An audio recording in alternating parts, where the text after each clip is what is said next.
Je m'appelle Frankie Narcisse. Je veux aujourd'hui attirer votre attention sur une question qui se trouve dans le psaume 4. Je lis pour vous ce texte d'où nous tirons cette question qui fera l'objet de notre méditation. Et je le lis dans la version Bible en français courant. Ils sont nombreux ceux qui demandent « Qui donc nous apportera le bonheur ?» Qui donc nous apportera le bonheur? Ô Éternel, porte sur nous un regard favorable. Que notre vie en soit illuminée. Tu mets dans mon cœur de la joie, plus qu'ils en ont, quand leur moisson abonde, quand leur vin nouveau coule. Dans la paix, je me couche et je m'endors aussitôt. Grâce à toi seul, ô Éternel, je demeure en sécurité. Permettez-moi de faire une affirmation qui est une vérité de la palisse. Tous les êtres humains cherchent et désirent le bonheur. Il y a déjà 3000 ans, un poète juif qui mettait ses œuvres en chansons, qu'on appelle psalmiste, a posé la question dans le psaume 4. Qui nous fera voir le bonheur? Qui donc nous apportera le bonheur? Cette recherche est aussi naturelle que la respiration. Un évangéliste du nom de Fernand Legrand a dit avec raison dans un message sur le bonheur, et je le cite, « Vous conviendrez avec moi que le bonheur, c'est une des préoccupations les plus universelles qui soit. Tout ce que nous faisons dans notre vie, nous le faisons en vue du bonheur. Si pendant des années nous apprenons un métier, c'est pour être heureux. Si nous nous marions, c'est pour être heureux. Si nous ajoutons un peu de confort à celui que nous avons déjà, c'est aussi pour être heureux. Si nous prenons un bon repas, un civet de lièvre, des médaillons de chevreuil, c'est pour être heureux. Si nous nous réjouissons avec les amis, si nous travaillons, et même si nous ne travaillons pas, c'est dans l'espoir d'être heureux. Les jeunes font du sport pour être heureux. Si nous faisons de la lecture, c'est toujours pour être heureux. Entre parenthèses, si certains achètent des billets de loterie, c'est dans l'espoir de gagner le gros lot et être ainsi encore plus heureux. Ceux qui vont consulter la voyante extralucide et se faire dire la bonne aventure, ce que la Bible condamne, c'est encore et toujours pour être heureux. C'est là sans doute la plus ancienne préoccupation du monde. Fin de citation. Fernand Legrand n'a pas été le seul à constater cette préoccupation, cette aspiration et cette recherche du bonheur. Augustin, considéré par beaucoup comme le théologien le plus influent de l'histoire de l'Église, écrivait il y a 1600 ans environ, et je le cite, « Tout homme, quelle que soit sa condition, désire être heureux. » Fin de citation. Près de 1300 ans après Augustin, le philosophe et mathématicien français Blaise Pascal écrivait « Tous les hommes cherchent le bonheur, c'est sans exception. » Fin de citation. Le théologien anglais Richard Sibbes a fait écho à ce sentiment, et je le cite, « Le bonheur étant désirable par tous les hommes, son désir est naturellement ancré dans chaque homme. Et il est le centre de toutes les recherches de son cœur et de toutes les tournures de sa vie. » Fin de citation. Le prédicateur puritain Jonathan Edwards a dit, je le cite, « Il n'y a pas un homme sur la terre qui ne cherche pas sérieusement le bonheur. Et il apparaît abondamment par la variété des voies par lesquelles il le cherche si vigoureusement. Ils se tordent et se tournent de toutes parts, pliant tous les instruments pour devenir des hommes heureux. » Fin de citation. Demandez aux gens ce qu'ils attendent de la vie, ils vous répondront « être heureux ». Dans une sérieuse étude d'un sociologue canadien, Reginald Beebe, il a demandé aux parents ce qu'ils désiraient le plus pour leurs enfants. La grande majorité a répondu le bonheur.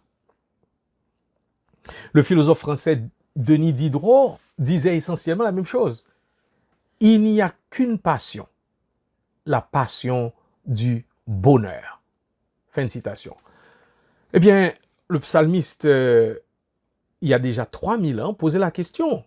Qui nous fera voir le bonheur? Qui nous fera voir le bonheur? Si nous cherchons quelque chose, cela sous-entend que nous l'avons eu et que nous l'avons perdu. Quand avons-nous donc perdu le bonheur? Quand l'homme a-t-il donc perdu le bonheur? Dans le premier livre de la Bible appelé Genèse, au chapitre 1 à 3, nous trouvons à la fois le bonheur reçu et le bonheur perdu. Le bonheur a été perdu par nos deux premiers parents au jardin d'Éden, en Genèse 3. Dieu les a créés à son image, selon Genèse 1, verset 26. Il les a mis dans un jardin de délices et leur a accordé la joie et la faveur de sa communion. Ils ont goûté à un bonheur parfait, fait de plénitude, d'abondance, de communion, de paix parfaite, d'harmonie relationnelle à la fois verticale et horizontale, d'harmonie avec leur environnement. Tous les besoins étaient satisfaits. Aucun manque n'était expérimenté. C'était un état de bonheur que seuls Adam et Ève ont expérimenté. Bien malheureusement, Satan, l'adversaire, leur a fait croire qu'il leur manquait quelque chose. Être autonome, fonctionner par eux-mêmes, être capitaine de leur âme, sortir de la relation de soumission et de dépendance de leur Créateur, c'est ce que Satan leur a proposé. Ils ont tous les deux succombé à la tentation et sont tous deux tombés sous le jugement de Dieu. Ils ont été chassés du jardin de délices. Plus rien n'était pareil à partir de ce moment. Plus de communion avec Dieu. Plus d'harmonie entre Adam et Ève. Plus de paix dans leur conscience. Plus de conscience de leur identité. Les conflits et les souffrances avaient commencé. Conflits et inimitié entre eux, avec le serpent, entre Caïn et Abel, dureté du travail, douleur de l'enfantement, maladie, souffrance et mort. La quête du bonheur perdu a donc aussitôt commencé. Le catéchisme de Westminster répond ainsi à la question « Quelle est la misère de l'état dans lequel l'homme est tombé ?» La réponse est la suivante, et je la cite. « Tous les hommes, par leur chute, ont perdu la communion avec Dieu, sont sous sa colère et sa malédiction, et ainsi sont assujettis à toutes les misères de cette vie, à la mort et aux peines éternelles de l'enfer. » Comment être heureux dans cette misérable condition? Les êtres humains ont une idée de ce qu'est ce bonheur qu'ils recherchent, même s'ils la cherchent de la mauvaise façon. C.S. Lewis a écrit, et je le cite, « Tous les hommes savent que le vrai bien est le bonheur, et tous les hommes le recherchent, mais pour la plupart par de mauvais chemins, comme un homme ivre qui sait qu'il a une maison, mais ne peut pas trouver son chemin vers la maison. » Fin de citation. La race humaine a le mal du pays, le mal d'Éden, que seuls deux humains ont connu. Nous passons notre vie à chasser le plaisir paisible, à suivre des impasses ou des culs-de-sac à la poursuite de la maison. Nous savons intuitivement que nous avons erré. Ce que nous ne savons pas, c'est comment revenir. Comment revenir? Nos vies sont en grande partie l'histoire des tournants souvent erronés et parfois justes que nous prenons dans nos tentatives pour retrouver le bonheur avec un Dieu qui donne le bonheur. La chute n'a pas engendré le désir humain de bonheur. La chute l'a fait dérailler et l'a mal orienté. En tant que descendants d'Adam et Ève, nous avons hérité de leur séparation d'avec Dieu. Et donc, nous avons, par cette séparation, eh bien, c'est le bonheur aussi qui est parti. Parce que le bonheur est un sous-produit de cette relation avec Dieu. Nous gardons une profonde conscience que nous avons été heureux une fois et que nous devrions être encore heureux. Nous avons hérité de nos ancêtres en Éden un sentiment de leur bonheur d'avant la chute. Cela explique pourquoi nos cœurs refusent de se contenter du péché et des souffrances qui y sont liées, et nous aspirons à quelque chose de meilleur, quelque chose d'agréable. Selon Charles Spurgeon, le pasteur anglais, à l'origine, l'homme n'était pas fait pour pleurer, il était fait pour se réjouir. Le jardin d'Éden était son lieu de demeure heureuse. Et tant qu'il continuait à obéir à Dieu, rien ne poussait dans ce jardin qui pourrait lui causer du chagrin. Fin de citation. Où les humains cherchent-ils le bonheur? Où cherchent-ils le bonheur? Il y a un homme dont la vie, les expériences et les écrits peuvent nous aider facilement à répondre à cette question. Son nom est Salomon. Son père s'appelait David. Il a hérité de lui la royauté en Israël, mais aussi beaucoup de richesses. Il a écrit au moins 3 livres de la Bible: Proverbes, Ecclésiaste et Cantique des Cantiques. Dans son livre Ecclésiaste, Salomon découvre que le bonheur n'est pas dans le changement. Et je le cite: ce qui a été, c'est ce qui sera, et ce qui s'est fait, c'est ce qui se fera. Il n'y a rien de nouveau sous le soleil. Vanité des vanités, tout n'est que vanité. Chapitre 1, versets 3 à 11. Le bonheur n'est pas dans l'éducation, ou la sagesse, la connaissance. Il dit: avec beaucoup de sagesse, on a beaucoup de chagrin. Et celui qui augmente sa science augmente sa douleur. Chapitre 1, versets 12 à 18. Et là encore, je dis: vanité des vanités, tout n'est que vanité. Le bonheur n'est pas dans une vie hédoniste, faite de plaisir et de divertissement.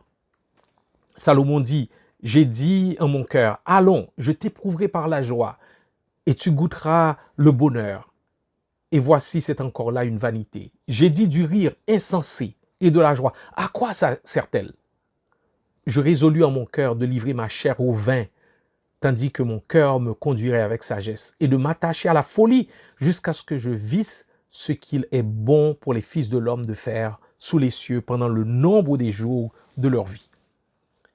Chapitre 2, versets 1 à 3. Au verset 8 du chapitre 2, il dit, Salomon dit qu'il s'est procuré un grand nombre de chanteurs et de chanteuses et des femmes en grand nombre. Pour être plus précis, 300 épouses et 700 concubines.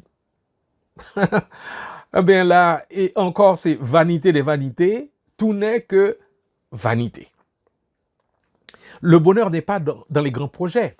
Au chapitre 2, versets 4 à 11, il dit: tout ce que mes yeux avaient désiré, je ne les en ai point privés.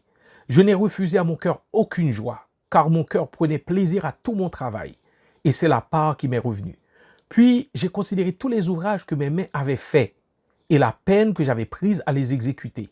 Et voici, tout est vanité et poursuite du vent, et il n'y a aucun avantage à tirer de ce qu'on fait sous le soleil.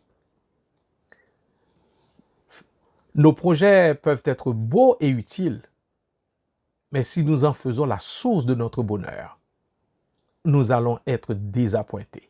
Vanité des vanités, tout n'est que vanité. Le bonheur n'est pas dans l'abondance matérielle. Salomon parle de ses serviteurs et servantes, de ses troupeaux de bœufs et de brebis, de l'or et l'argent qu'il eut en abondance, au chapitre 2, versets 7 et 8. Rien de ses possessions ne lui a donné pleine satisfaction.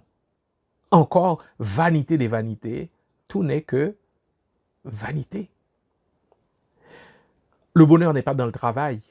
En Ecclésiaste 2, versets 11 et 12, Salomon montre que le travail ne peut ultimement nous satisfaire.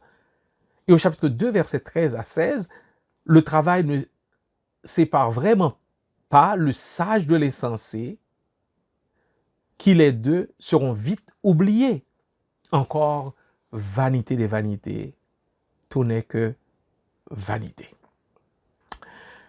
Nous pourrions ajouter que le bonheur n'est pas dans le mariage, les enfants, la popularité, le nombre de likes sur son compte Facebook, la bonne forme et la bonne apparence physique, etc., etc.